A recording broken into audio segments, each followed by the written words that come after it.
എന്തുകൊണ്ട് ഇസ്ലാം പെണ്ണുങ്ങളെ ഡാൻസ് വിലക്കി? നിങ്ങൾ എപ്പോഴെങ്കിലും ആലോചിച്ചിട്ടുണ്ടോ?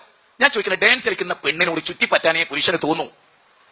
ആരാ അത് പറയാ? ഞാൻ പറയാം, നല്ലോണം പാട്ട് പാടിയ ഒരു പെൺകുട്ടി മ്യൂസിക് ഒക്കെ ഇട്ടിട്ട് ഓടി ശരീരമൊക്കെ കുലുക്കി ഇളക്കി നന്നായിട്ടൊരു പാട്ടാട്ട് പാടി, ഓടിക്ക് അടുക്കാനേ ചെറുപ്പക്കാർക്ക് തോന്നുന്നു. ഓടിക്ക് അകലാൻ ആരെങ്കിലും പറയോ, പടച്ചോനെ ഇന്ന് ചുങ്കത്തറയിൽ ഒരു ഗാനമേള ഉണ്ടായിരുന്നു, ആ ഗാനമേള കേട്ടപ്പോൾ എനിക്ക് മനസ്സിലായി എന്നെ ഒരിക്കലും വ്യഭിചരിക്കരുത്. അങ്ങനെ ഒരു മെസ്സേജ് ചെയ്യുന്ന കിട്ടുമോ?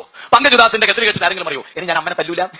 അതുകൊണ്ട് ഇസ്ലാം സംഗീതവും ഡാൻസും ഒക്കെ വിലക്കി. ഒരു ഉപകാരമില്ലാത്ത സാധനം, ഒരു ഉപകാരമില്ലാത്ത സാധനം. മാനവ ചരിത്രത്തിൽ മനുഷ്യർക്ക് ഇത്രയേറെ ഉപദ്രവം ചെയ്ത സംഗതി, സംഗീതത്തെ പോലെ മനുഷ്യനെ നശിപ്പിച്ച വൃത്തികെട്ട ഒരേർപ്പാട് ലോകത്ത് പറയില്ല.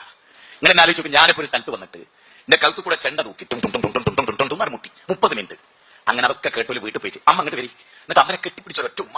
എന്റെ അമ്മനോട് ഞാൻ എന്തൊക്കെയോ പറഞ്ഞു കേട്ടിട്ടുണ്ട്, 30 മിനിറ്റ് ടുണ്ടും കേട്ടപ്പോ ഞാൻ നന്നായി എന്ന് ദുനിയാവിൽ ആരെങ്കിലും പറയോ? നേരെ മറിച്ച് ഞാൻ പറഞ്ഞുതരാം. അറബുകാരി ക്ഷേത്രത്തിൽ ഞാൻ പ്രസംഗിച്ചു, അമ്പലത്തിന്റെ ഉള്ളിൽ കയറി പ്രസംഗിച്ചു. ഒരമ്മ ഓടി വന്ന് എന്റെ കാറിൽ കയറി, മോനെ ഇനി ഞാൻ എന്റെ കൂടെയാണ് ജീവിക്കുന്നത്. വേറൊരു മകൻ എന്നെ വിളിച്ചിട്ട് തുടർച്ചയായിട്ട് അവൻ എന്നെ വിട്ടില്ല. എനിക്ക് എന്റെ അമ്മയോട് മാപ്പ് പറയണം. ഞാൻ എന്റെ അമ്മയെ ഒരുപാട് ഉപദ്രവിച്ചിട്ടുണ്ട്. നിങ്ങളുടെ പ്രസംഗം കേട്ടപ്പോഴാണ് അമ്മയുടെ വലിപ്പെനിക്ക് മനസ്സിലായത്. ഞാനൊരു ഹിന്ദുവാണ്, നിങ്ങളൊരു മുസ്ലിമാണ്, എനിക്കറിയാം, നിങ്ങൾ എന്നെ സഹായിക്കണം.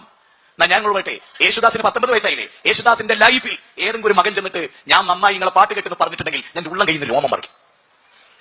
അതുകൊണ്ട് മനുഷ്യരെ, ജീവിതത്തിൽ ഒരിക്കലും സംഗീതം കേട്ടിട്ടില്ലേ? ഓ നന്നാവും. സംഗീതം കേൾക്കുന്തോറും ഒന്നിനും കൊള്ളരുതാത്തനാവും. ഞാൻ ഉറപ്പിച്ച് പറയുന്നു, നിരന്തരമായി സംഗീതം കേൾക്കുന്നവൻ നാടിനും സമൂഹത്തിന് നാഷണൽ വേസ്റ്റ് ആണ്. അമ്മക്കൊരു മാത്തി വാങ്ങാൻ പോലും കിട്ടൂല. അതുകൊണ്ട് ആ തോന്നിയാസൊക്കെ നിർത്തിവെച്ച് മനുഷ്യരായി ജീവിക്കാം.